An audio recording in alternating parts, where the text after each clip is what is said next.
999ers risk their lives every day keeping us safe. We do this job to help people. But all too often, they're abused and attacked. The vehicle threw me like a rag doll. It should have killed me. These personal attacks on police, paramedics and firefighters are at an all-time high. I'll admit I was absolutely terrified. We don't put on this uniform to be assaulted. Leaving them traumatised and unable to work. It felt like I was saying goodbye to my career. But while the violent criminals responsible are hunted down and brought to justice, Run your arrest! You do not have to say anything about our protectors fight to get well and back on the job. I was not going to give up. There was no way. It's took a hell of a lot of hard work to get back to the place I'm just now. Ready to face the next critical incident. Today, the worrying trend of rising chemical attacks. The most blood-curdling of screams came down the air. For Sarah to react like that, to us, it told us this was pretty serious. A police officer is called to deal with a man making terrifying threats. He wanted to hurt an officer, he wanted to use a machete, he wanted to harm us, kill us. And even a vicious headbutt doesn't destroy an emergency medical technician's passion for the job. I've chosen to help people, so I have to get on with it.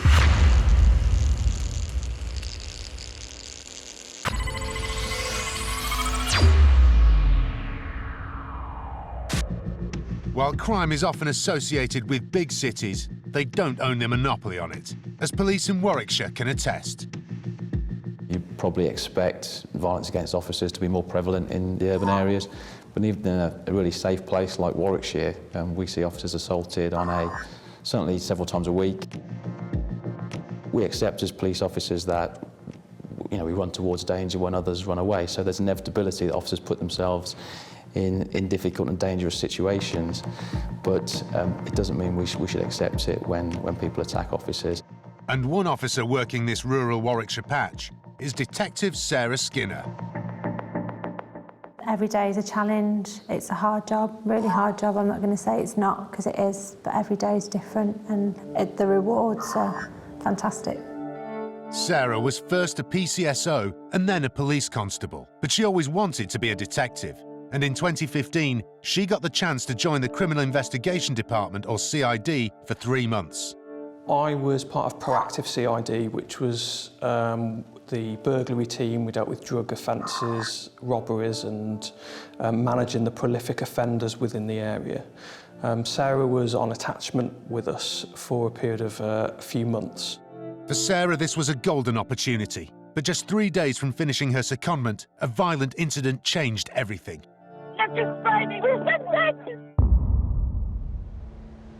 We were targeting an area in Leamington where it was suspected that a burglary was going to take place and had taken place before. It's all connected with alleyways and routes that aren't really accessible by cars, so she had the idea of going up on a bike just to see if there's anything suspicious about, and she'd call us up and we'd help her out. And my thinking was, they won't think I'm a police officer, they'll think I'm just somebody out on a bike. I cycled down this road. I think the only person I probably passed that day was Amy. The area that the incident happened was my patrol area. There's 2 houses. I was going to go to the second one because I knew the occupants were away on holiday. I looked around, couldn't see anyone. Came back over the fence and happened to run into Sarah and mentioned that I'd checked it all, looked okay. Everything fine, drove off. I approached the area and saw a car that just looked out of place and called the reg through to the controller. So I was in plain clothes but had my uniform on underneath, a stab vest and my radio, but it was all covert, you couldn't see it. As I was circling around on my bike, not trying to look too out of place, I saw 3 men coming out the side of a property. There's 3 males walking away from the address, all got caps on. I'm currently pretending to be on my mobile phone, but they've clocked me. I asked them to stop identify myself as a police officer. And at this point, we had like the roadway between us. They'd come out of the house, I was on the other side of the road. They had lots of options. They could have all run away. They knew, as I know now, that the car was just round the corner waiting for them. They could have run away, they could have gone anywhere, but they decided to run at me. I was still on the bike then, and they pulled me from the bike, shouted at me, started to kick me. I think I'd hit my button at that point. And then they poured liquid onto my face. The most blood-curdling of screams came down the air. We recognised immediately that it was Sarah. Sarah's quite a resilient individual. She deals with confrontation quite a lot, so for Sarah to react like that to us, it told us this was pretty serious. The attackers have poured some sort of chemical agent on Sarah's face. It was very manic. I just remember Sarah on the radio screaming that she'd been sprayed in the face. It was stinging. I think at first, what was it? What have they done? What have they done to my face? A few more blows to the back, and they went, and I relayed everything on the air. As Sarah lies on the ground in agony, her attackers jump in a car. And then I'd managed to sort of pull myself from under the bike onto the green, which was next to me, as the BMW went over my bike. It's a narrow escape for Sarah, but she still has a chemical burning her face. Later, as the attackers flee, another officer is in danger. I just remember driving down, looking for her, looked in my rearview mirror, and this car was just there, flying down the street. While sadly there's nothing new about violence, what is changing is the means by which it is carried out. Chemical attacks are a relatively recent phenomenon, but worryingly are becoming a bit of a national trend. In this clip, ammonia has been thrown into a crowd outside a fast food chain. A police officer's body cam picks up the immediate aftermath, where people can be seen running away in pain. The chemical was thrown by a group of men from a gang who had spotted a rival gang in the restaurant. One woman is unable to open her eyes, and the policewoman desperately tries to rinse them out with water, even as she herself is gagging from the fumes. 2 officers and 2 members of the public were taken to hospital. Thankfully, none sustained lasting injuries. 3 men pleaded guilty to 4 counts of administering a poison or noxious substance with intent to injure.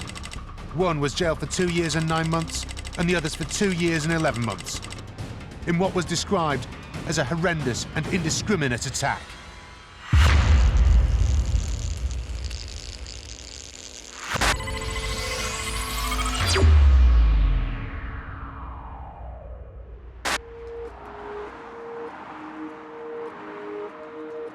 It's 8 a.m. in West Bromwich. Bob Burness and Holly Seymour are preparing for their shift with West Midlands Ambulance Service.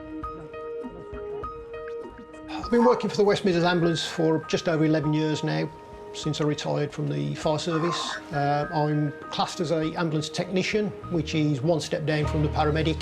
We can do most of the skills apart from giving drugs and a few other major procedures, but we're there to assist and treat the patient as best as possible.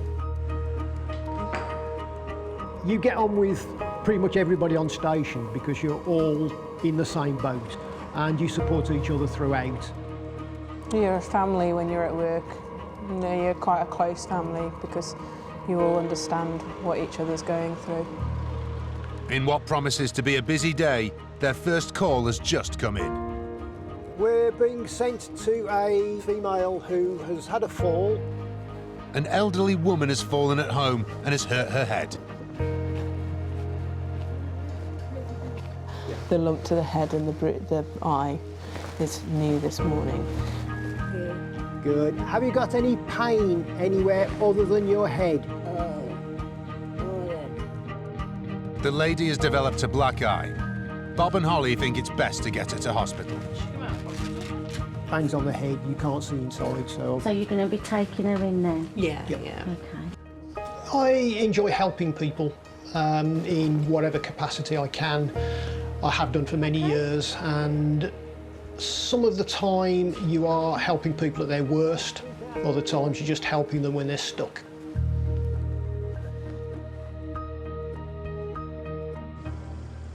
Bob finds most patients are extremely grateful for his help, but sadly, that's not always the case. Quite a few members of staff have been assaulted over the years, ranging from punched, kicked, spat at. And in 2017, Bob was a victim himself. I was crewed up with a paramedic, and we had a paramedic student with us. We were responding to an unconscious male, believed to be in their 20s, in the stairwell of a tower block in West Bromwich. On arrival, we gained access to the tower block, and we found a young male curled up on the stairs with some bags of shopping around him. The student, who needs practice assessing, started to assess the patient. The patient was unresponsive at first. He woke up and was exceptionally offensive, called us terrorists. What are you not doing here in your green tracksuit? You think you're something? And then he threw a beer can at the student. Stood up and squared up to her, so I've stepped forward in between them to try and prevent the damage to the student, at which point he's headbutted me. Initially, it's straightforward shock of, I know I got headbutted, and I rocked back, and I put my hands up, and then it's sort of, oh, that's my blood, that's not right. And when I looked, he's chased the paramedic up the stairs to the next landing. I've gone up to assist, and between us, we've pulled him back down the stairs to the landing that we were originally on, and we've just held him on the floor. Bob presses his emergency button to call for backup, and his colleague speaks directly to the control room. Yeah, thanks, mate. Can we get the police immediately? This patient headbutted my crewmate, and we're having to restrain him, so we need police immediately, please. We've already done it. Thank you very much. We'll update them. At that point, the adrenaline started to wear off, because we were there, as I say, quite a few minutes, and it's just sort of, I'm not letting him get up, because if he gets up, he's probably going to smack me again, or he'll run away. Either way, he's staying on the floor till the police come.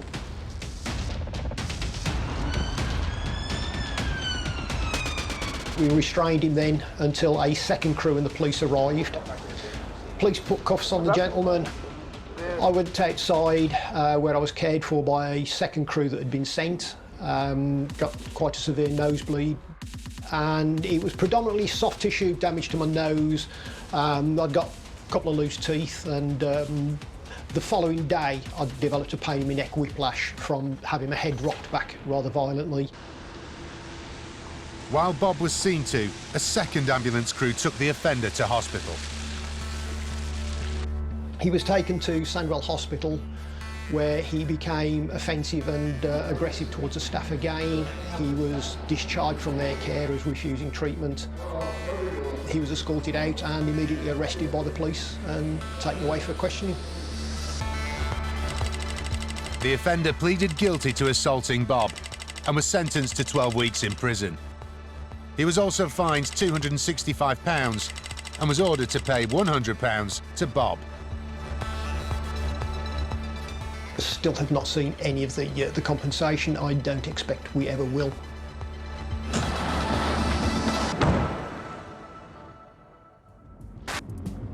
"24 hours after the incident, Bob was back at work. Personally, it took me a few days to get over the impact of it. I then managed to cope in my own fashion quite well. Despite his injuries, Bob wanted some good to come of the incident, so he allowed his bloodied photograph to be used as part of a national campaign to impose tougher sentences on those who attack emergency service workers. It's quite dramatic, so it's the perfect thing for the poster for assaults on staff. But the press attention had an unexpected and unwanted side effect. I got interviewed by several press companies, media companies, etc. And as each one kept telling me, look at this photo, isn't it terrible? Doesn't that make you feel ill? I became to feel more and more stressed about it. So about a month after the actual event, I was struggling more than on the actual event. Bob took action quickly. I realised that I needed to do something, so I used things like guided meditations, self-hypnosis, also talking with friends helps. Bob is still incredibly passionate about his job and the good he can do in his role. I've chosen to help people, so I have to get on with it. We're just far too damn busy. You know. And as well as helping patients, Bob wants to help his colleagues. He volunteers with SALS, a staff advice liaison scheme. It's to help any of the staff with any of their psychological difficulties, either mental health deterioration or such as traumatic events. Because of his training in guided meditation and other therapies, Bob provides one-to-one support for staff members. Each of those paths will take you to where you need to be in order to resolve the issues today. We go through processes which help them to overcome the difficulties they've got. It's all there to help people get themselves into a better frame of mind and to deal with whatever difficulties that they're having at that point. It's also to show them that they're not alone and that there is help out there. Taking it away forever. More and more people are understanding that mental health isn't weakness. It's just everybody has a limit.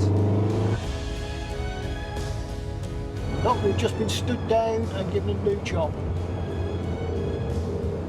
We're going to somebody with breathing problems, potentially life-threatening. We just go where we're sent.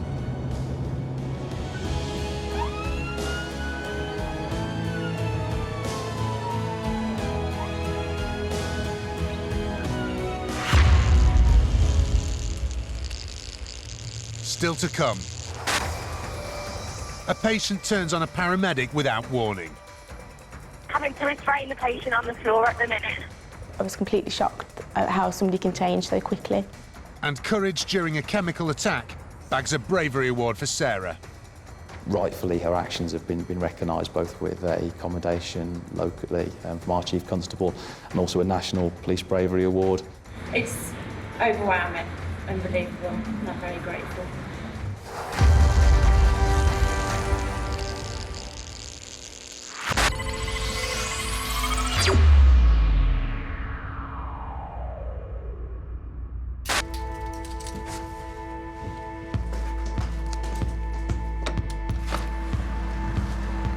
Oh dear.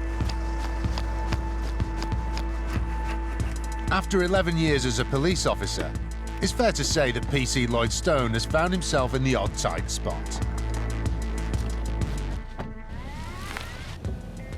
The response team look after a large area, which is Redditch and Bromsgrove, answering 999 calls.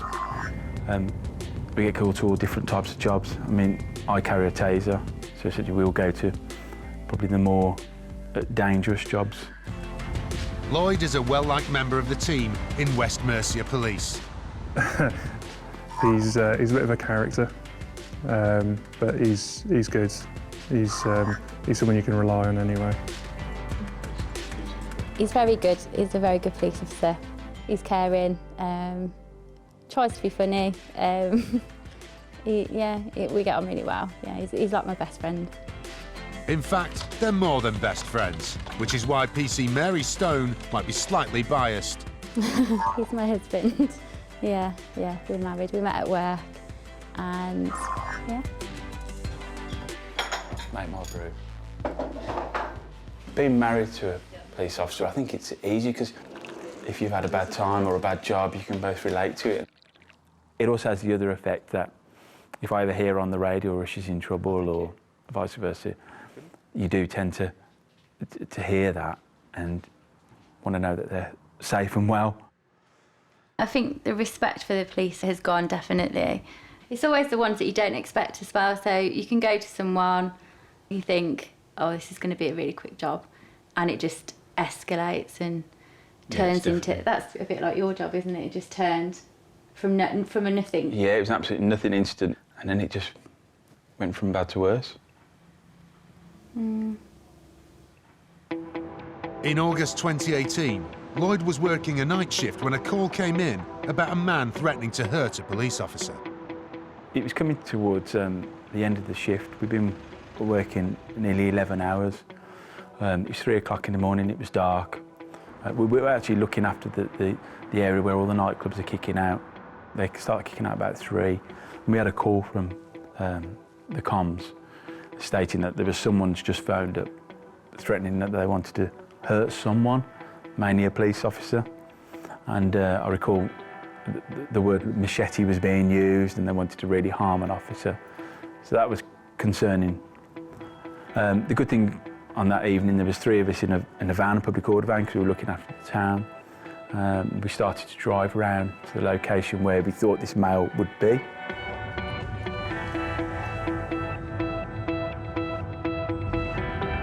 This is the one-way system where the nightclubs are. And then we noticed a gentleman who was sitting on this wall just here by the bins.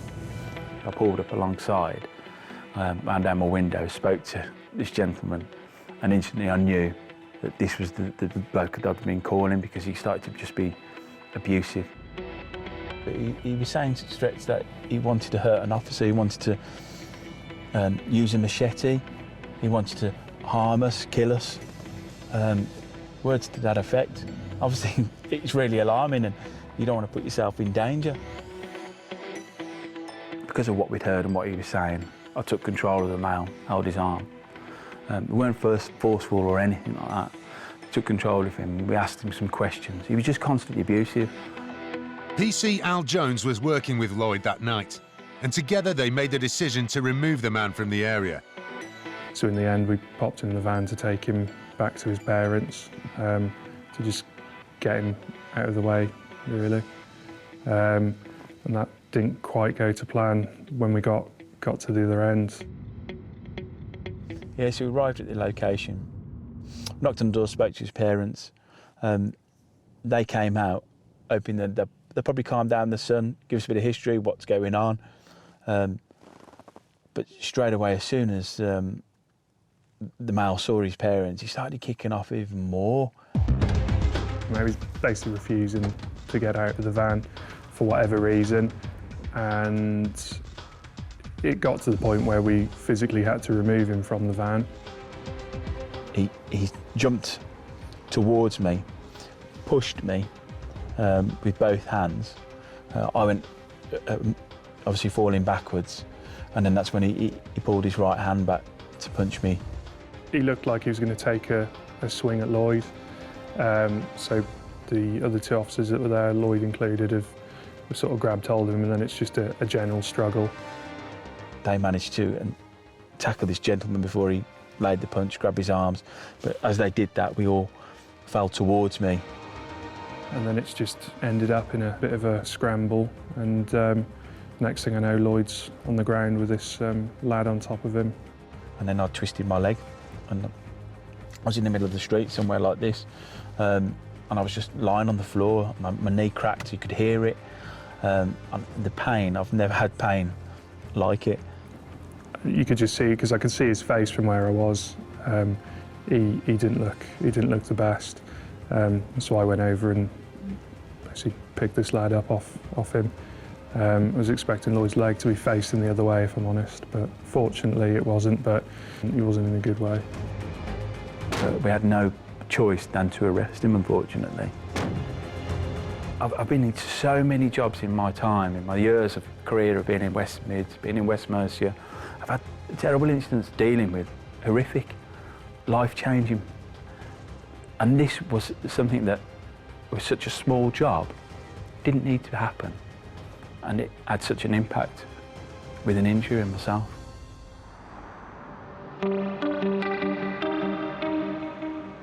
As extra officers arrived on the scene, Lloyd was transferred to hospital.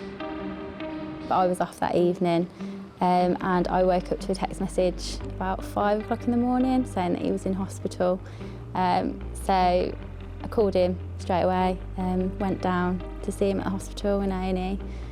I think he was in a lot of pain. He was trying to write it off as if it was nothing. He was saying, oh, I've just hurt my leg, it's fine, I can walk, it'll be nothing. He didn't really see what the fuss was about at the time and just wanted to go home. But unfortunately, Lloyd was wrong. The doctors told him he had severe ligament and muscle damage to his knee. I was then spent the next nearly 10 hours in hospital getting treated. Just over a month and a half, I was constantly in a splint. That was uncomfortable because my leg was just straight out all the time and I couldn't bend it. It was really, really swollen. I had crutches and I couldn't do anything. I was stuck at home. But the worst news for Lloyd was the recovery time. He'd be off work for 2.5 months, which would have significant repercussions on his family life. Yeah, I hurt my leg, but the impact was the main thing with me. At the time, we discovered as a family, we're quite a close family. My mother, unfortunately, had cancer. She only found out a couple of months before, and that was horrific for the family. We thought we were going to lose her. We thought we were going to lose her mum. And they rely on me as a son to help, and I take her for all her hospital appointments, and I couldn't be there. I wasn't there, couldn't do it. And then I've got a son, and he's 4.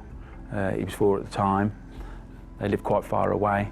I couldn't drive there. I couldn't go and see my son. That was just horrific for me because that's something, you know, anyone who's got kids will understand that you want to see your family, and I'm close to him, really close to him. Yeah, not seeing my son was the hardest thing I've ever gone through. And I never want to do that again. I always want to be there for my son, and I always will be. Yeah, it was hard.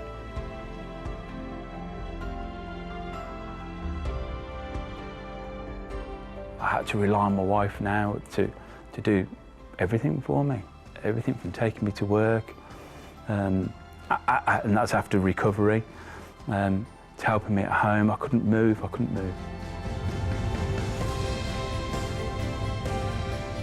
The health and well-being of our staff is paramount. One thing that we always do is ensure there is a point of contact for those officers that are injured to this extent. But when people are off sick for a sustained period, like, you know, Lloyd was away from work for 2 months, it's really important that that connectivity remains, because when they come back into the workplace, which can be difficult if you've been away for some period of time, they need to feel at ease, they need to feel supported and know that they're supported.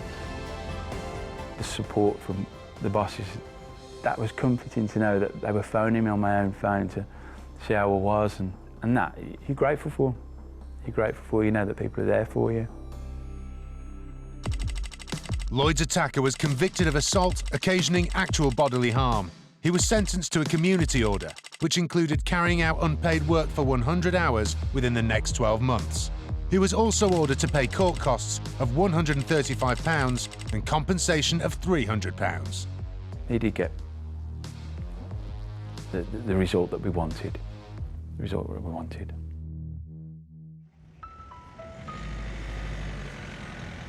As Lloyd likes to stay on his toes, he's aiming high for the future. It's about helping people get through the challenging times in life.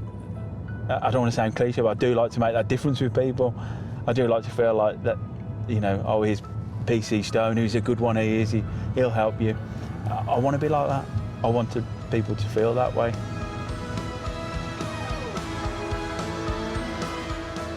You're beautiful, so I like that sign. Oh, it's gorgeous though. It is actually. I'm just a normal guy at the end of the day. I go home, I take off my uniform, yeah. I sit with my other half, I go and help her with the horses, I go and see my son. Good job there, Lloyd. Thank you. Now that my injury's over, hopefully we can enjoy going forwards. Onwards and upwards. Onwards and upwards.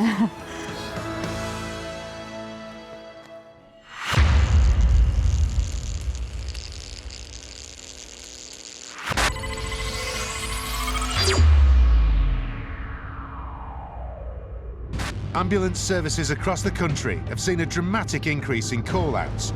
to deal with people under the influence of a dangerous street drug known as black mamba. Its signature side effect is loss of body control, but it can also lead to psychosis, vomiting, and breathing difficulties. The use of substances like mamba is quite a commonplace for the ambulance service to deal with. In the city centre, it's quite regular that an ambulance is attending somebody who smoked mamba, and they actually have a nickname for us. They call us the Mambulance. And you'll turn up at a job and they'll all be stood around, oh, it's a ambulance, it's an ambulance. So it seems acceptable that people take these drugs and expect that an ambulance is going to turn up and help them. And it was this exact scenario that Amy was called to on a shift in 2016. I think it was around 9 AM. I think we were heading back to station and we got a job come through as a category 2 unconscious patient in the street. The street he's on is quite a busy street, and for a male at 9 o'clock in the morning to be unconscious was making me question what was the cause for him to be unconscious. When we arrived, he wasn't unconscious. He seemed pretty well dressed. There was no obvious signs initially of any drug abuse or alcohol abuse. He seemed reasonably compliant, was talking freely to us. We then invited him onto the back of the ambulance because there was quite a lot of people around and it's a bit more private. He said he didn't really know what had happened.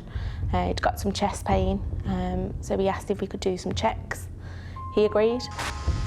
I noticed that he had some ECG changes, so we were questioning more about what had happened, and he started to become a bit verbally aggressive. At this point, obviously, my crewmate stepped in and told him to calm down and that we were just trying to help him. And we carried on assessing him. He settled back down, no problems. I needed to put a cannula into his arm to give him some further treatment. He agreed to this. I'd explained to him what was going to happen, that there was going to be a sharp scratch, and as I touched the patient's skin with the needle, he lashed out twice with his feet, kicking me and catching my right arm. As I went to step back, he caught me again. My crewmate has then ended up wrestling with him, got the patient to the floor and was tackling him on the floor. It was such a sudden reaction and we wasn't expecting it, so I was completely shocked at how somebody can change so quickly.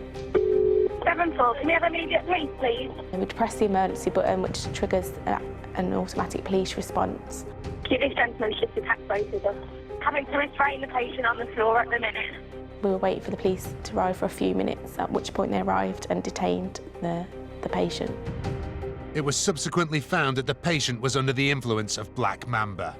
He was charged with actual bodily harm on Amy and common assault on her crewmate. He was given a 14-month suspended sentence, as well as a community service order. He chose to take drugs and he chose to have that in his system, so I felt he should be fully responsible for his behaviour and that maybe he should have got prison.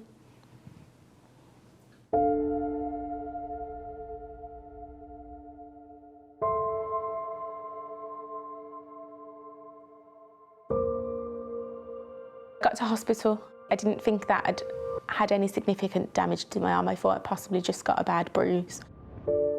We had an X-ray and it was confirmed that I'd got a fracture to the distal radius.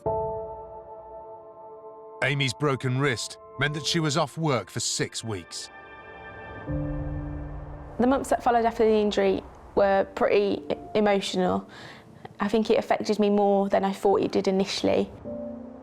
It made me scared to come back to work. It made me question myself as a paramedic. It did affect the way I was thinking and it definitely affected my confidence.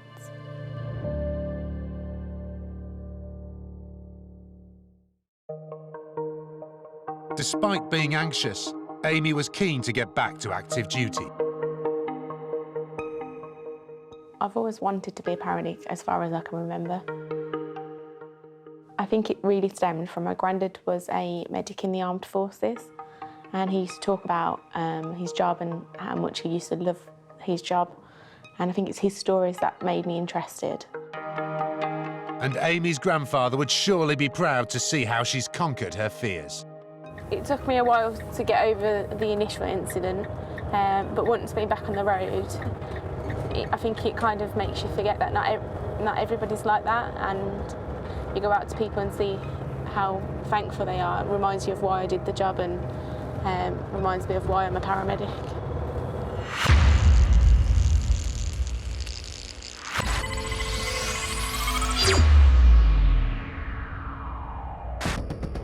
In Leamington Spa, Detective Sarah Skinner was the victim of a chemical attack as she tried to stop a gang of burglars.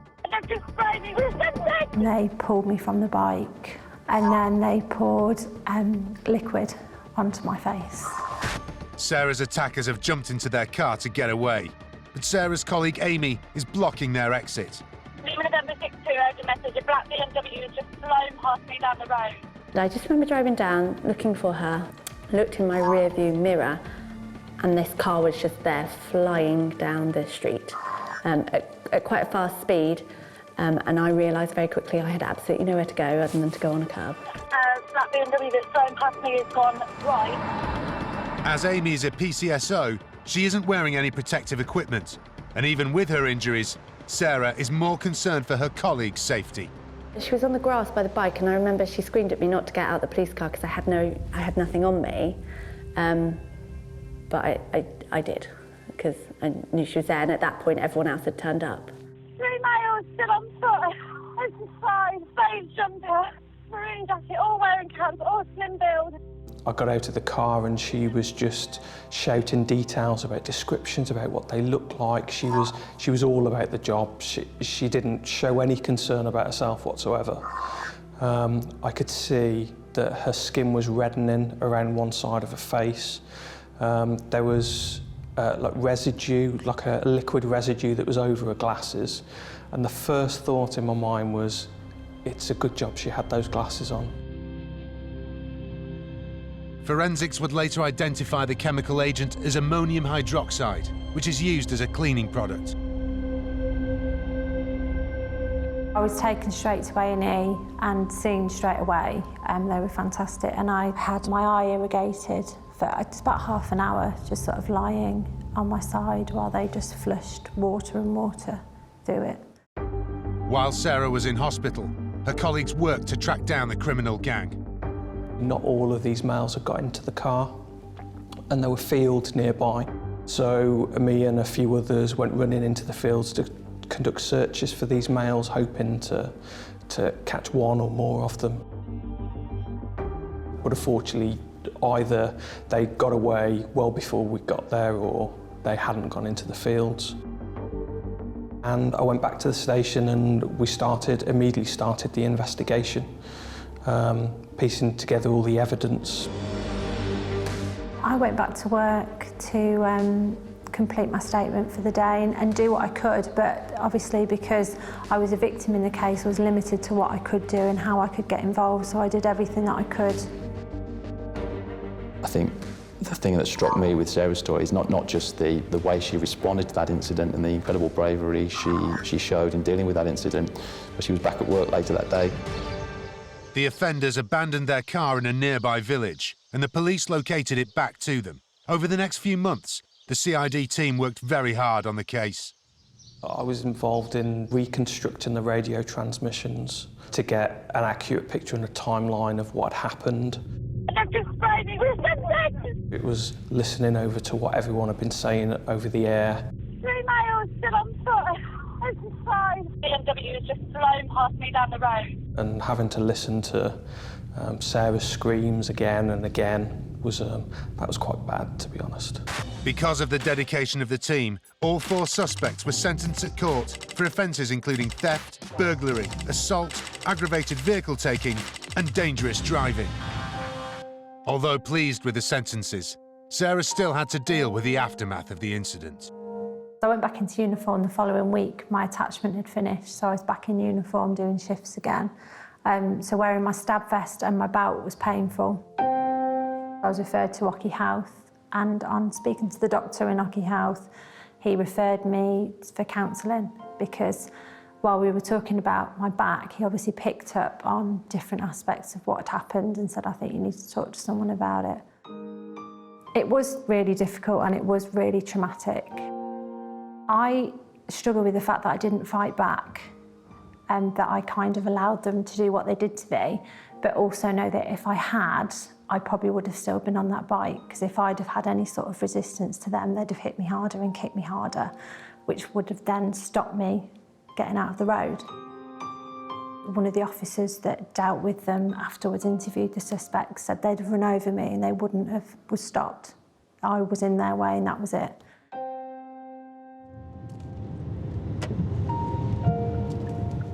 Don't know, it's not raw, it was raw for a while and it was quite scary, but I'll always say I think it would have been easier to deal with, and this sounds really quite cold, but if I'd have had injuries that were visible, because then I could, in my own head, justify why it was still bothering me. But because I was, and I'm so grateful that I didn't have injuries that everyone else can see, because there's always going to be a stigma around mental health and how it affects you and how jobs affects you, and there's always going to be this, oh, we'll just get on with it. There is sort of mental scarring from it that I'll always have, but ultimately it won't stop me doing what I do now, and I'd probably do it again. Despite the assault, Sarah decided to join her colleagues in the Criminal Investigation Department on a permanent basis. Afterwards, I applied to be a detective constable permanently. I went back to uniform and there was an application process and an interview, which thankfully I passed. And I've been a detective for 3 years now. So on the back of what happened to me in a attachment as a detective, I decided that that's what I wanted to do long term. They made me more determined to be a detective and to push myself and to work hard to pass my exams and complete the portfolio that you have to do. But I thought I'd be a response officer forever. But working with them and this happening, it sort of defined my career. Sarah has been nominated for 2 awards, including a Police Bravery Award for the courage she showed in dealing with the events of that day. Rightfully, her actions have been recognised both with a commendation locally from our Chief Constable and also a National Police Bravery Award. It's overwhelming, unbelievable, and I'm very grateful. I still don't consider what I did to be brave. I was doing my job and ultimately I'll do it again. It's what we get paid to do. It's not, I wouldn't say it's what we're expected to do, but it's what we expect ourselves to do. But yeah, the day was fantastic and I'm very grateful.